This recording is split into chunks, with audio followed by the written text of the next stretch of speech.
बाबा तुलसीदास जी तो ये कहते हैं कि परलर कनी बधू घर आए, राखो नैन पलक की नाय।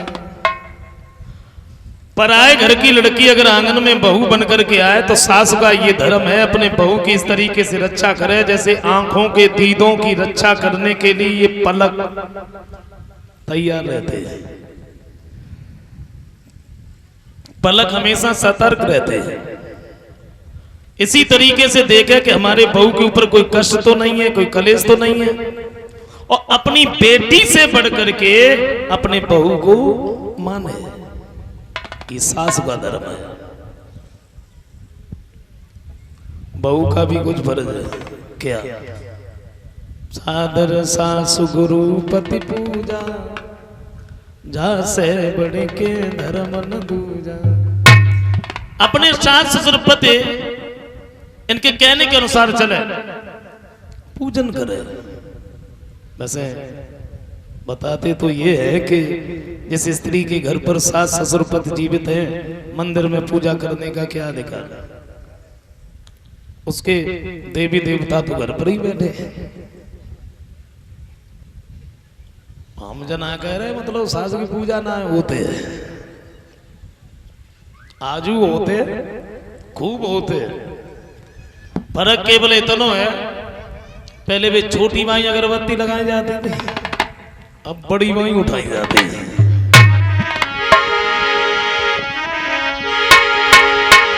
क्या कहता है? बहुओं को देखो तो सासों से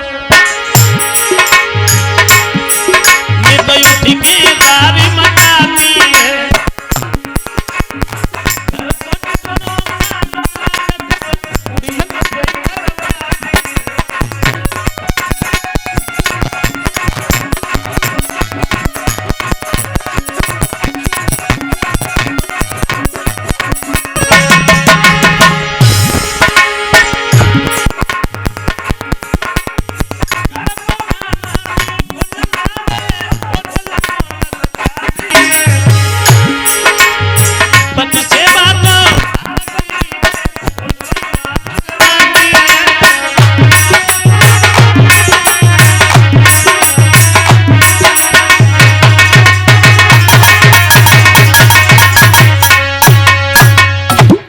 ऐसा नहीं होना चाहिए। देखो जिस घर में सास बहू में पति पत्नी में कभी लड़ाई झगड़ा नहीं होता, वो घर स्वर्ग के समान होता है। और जरा सोचो जहां हमेशा कलह ही बनी रहती है तो फिर वो घर ही क्या है? लड़ाई करके रहोगे फिर भी रहना है उसी घर में, एक दूसरे का सम्मान करके रहोगे, प्रेम पूर्वक रहोगे फिर भी रहना है। अगर प्रेम से रहोगे तो फिर रहने की बात ही कुछ अलग है। लेकिन अब सास से पूछो बहू के बारे में तो बेउनों की बुराई करे वो शुरू, और बहू से पूछो सास के बारे में बोले टुकरिया बड़ी खराब है। गलत बात है। कारण एक और है, हम लोग विवाद करते हैं, संवाद नहीं करते। संवाद में ऐसा होता है अगर एक बोलता है ना तो दूसरा सुनता है, और विवाद में दोनों बोलते कोई किसी की सुनता ही नहीं है।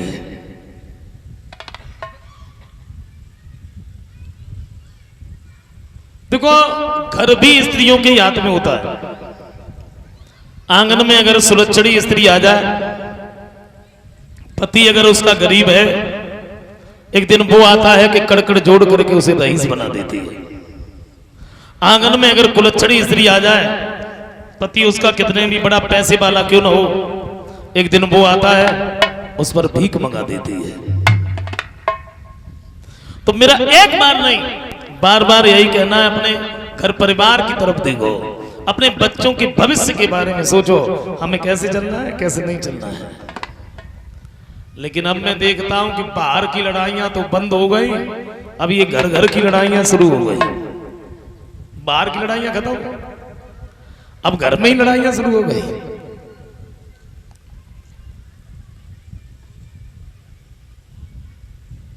अब माफ करें कमी थोड़ी मेरी है, कहते तो एक ही तरफ की कात रहा था। अब आजकल पति की सेवा कौन करे? कौन करे? दशा देखी हो और देखा तो खैर सभी लोग रहते हैं, फर्क इतना हो कि हम लोग कह देते हैं तुम लोग खातना है बस, देखो तो सभी लोग। दशा देखी हो सवेरे के जग ना पाई और बस पहले में भागे, उनने चौका बासन सब कर लो और जैसे ही वे चारपाई उठ के बैठी वैसे ही वे भाग के गए रसोई में से चाय बना के ले आए। चाय पकड़ा रहे और पूछे तो हो जाता का है? नमकीन ले पार्ले जी। अब बताओ सेवा कौन करे? लेकिन ऐसा नहीं होना चाहिए।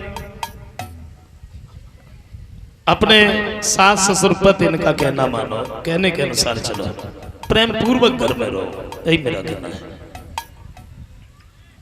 महाराज दशरथ उधर समझा रहे। अच्छा भरत शत्रुघ्न ये तो ननिहाल को चले गए। एक दिन महाराज दशरथ ने सर के बाल को सफेद देखे तो एक बात सोची, मेरे ऊपर तो बुढ़ापा है, हमें राम को राजा बनाना चाहिए। आइए कीर्तन बोल लेते हैं। और देखो रामायण कोई ऐसी तो है नहीं 2-4 घंटे में ही पूरी हो जाए। हाँ हाँ सब लोग बोलेंगे बड़े प्रेम से।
ऐसा तो ना कीर्तन न बोलने को कुछ नहीं।